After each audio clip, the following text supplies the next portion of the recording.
नमस्कार।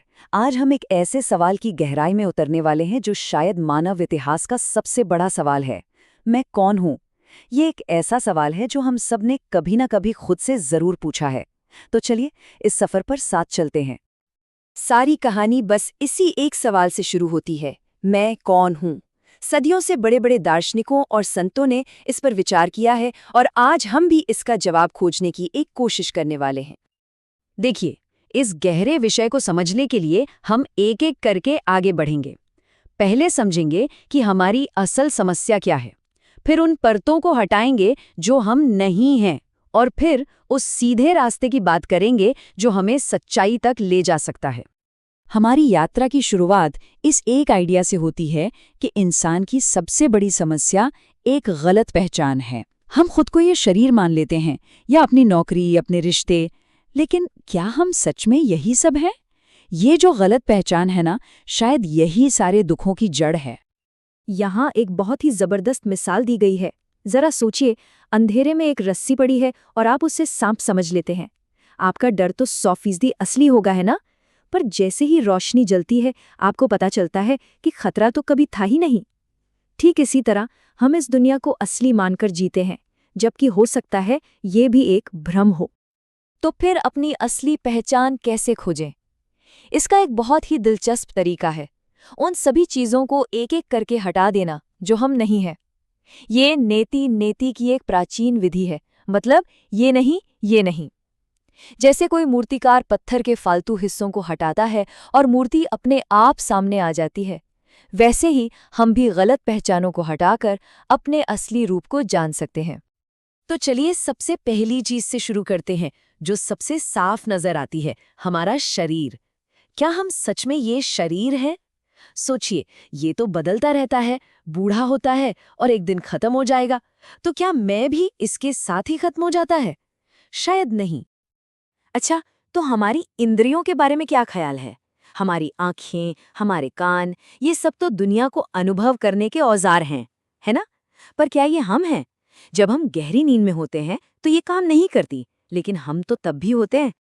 और ठीक इसी तरह हमारे हाथ, पैर, हमारी आवाज़, जिनसे हम दुनिया में काम करते हैं, ये भी हमारे औजार ही हैं। ये मैं के हुक्म पर काम करते हैं, पर ये खुद मैं नहीं हैं। यहाँ तक कि हमारी सांस, जो हमें जिंदा रखती है, जिसे प्राण कहते हैं, ये जीवन शक्ति बहुत जरूरी है, पर ये भी वो मैं नहीं है। ये तो एक प्रक्रिया है जो हमारे अंदर चल रही है। हम इससे कहीं ज्यादा हैं। और अब हम आते हैं सबसे मुश्किल चीज़ पर, हमारा मन।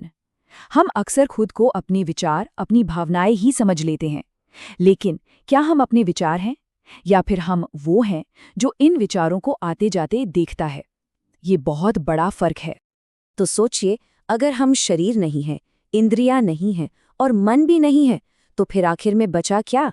कल्पना कीजिए कि आप ये सारी परतें एक एक करके उतार देते हैं। जो बचता है वो है सिर्फ एक शुद्ध जागरूकता, एक मौजूदगी जो हमेशा रहती है सारे विचारों और भावनाओं के पीछे। वही हमारा असली रूप है।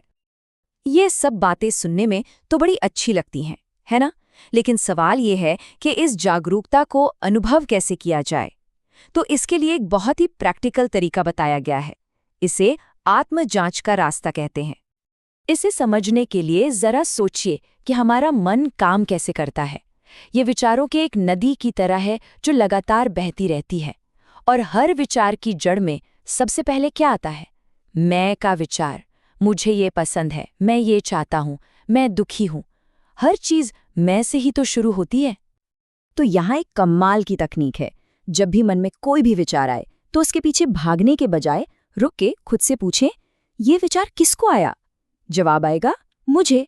तो फिर तुरंत अगला सवाल पूछें, लेकिन ये मैं कौन है? जैसे ही आप ये करते हैं, वो विचार अपनी ताकत खो देता है और जहां से आया था वहीं वापस चला जाता है। और जब हम इस तरह से जांच करना शुरू करते हैं ना, तो एक बहुत ही अद्भुत चीज होती है। हमें अपने मन, इस दुनिया और हमारी असली पहचान के बीच का रिश्ता साफ साफ दिखने लगता है। ये मकड़ी और जाले की मिसाल तो लाजवाब है। हमारा मन एक मकड़ी की तरह है जो अपने अंदर से ही इस पूरी दुनिया का जाल बुनता है। जब हम सपना देखते हैं तो एक पूरी की पूरी दुनिया बना लेते हैं जो बिल्कुल असली लगती है ना? लेकिन जैसे ही मन शांत होता है वो दुनिया गायब हो जाती है।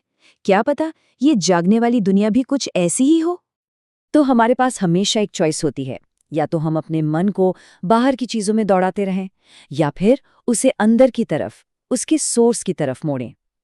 एक रास्ता हमें और ज्यादा उलझाता है जबकि दूसरा हमें आजादी की ओर ले जाता है।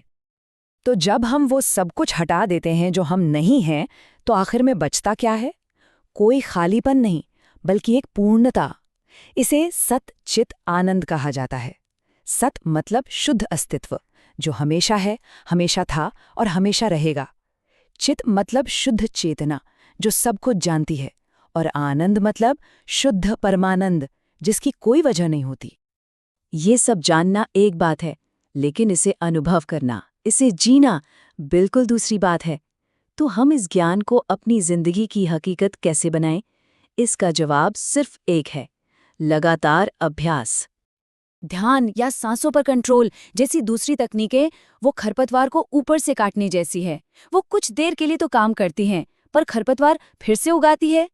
लेकिन ये आत्मजांच की विधि ये खरपतवार को जड़ से उखाड़ फेंकने जैसी है। ये मन को ही खत्म कर देती है ताकि वो फिर से परेशान ना कर सके। हाँ, ये सफर आसान नहीं है, पर कुछ चीजें इसमें बहुत मदद करती हैं। सबसे जरूरी है दृढ़ता, मतलब लगे रहना, चाहे कितना भी मुश्किल लगे। विचारों से उलझना नहीं है, उन्हें बस देखते रहना है। और एक सादा सरल जीवन जीने से मन शांत रहता है और जांच के लिए तैयार होता है। और इस पूरे सफर का आखिरी मकसद क्या है? मुक्ति। लेकिन मुक्ति का मतलब कुछ नया पाना नहीं है। ये तो उस खजाने को खोजने जैसा है जो हमेशा से हमारे ही घर के आंगन में गड़ा हुआ था। हम पहले से ही आज़ाद हैं, हमें बस इस बात को महसूस करना है। और अब हम आते हैं इस अंतिम, सबसे गहरे सवाल पर। जब ये मैं का विचार, जो हमारे सारे सुख दुख, सारी परेशानियों की जड़ है, जब ये पूरी तरह से चला जाता है, तो पीछे क्या बचता है? शब्द उसे बता नहीं सकते, पर कुछ लोग उसे मौन कहते हैं।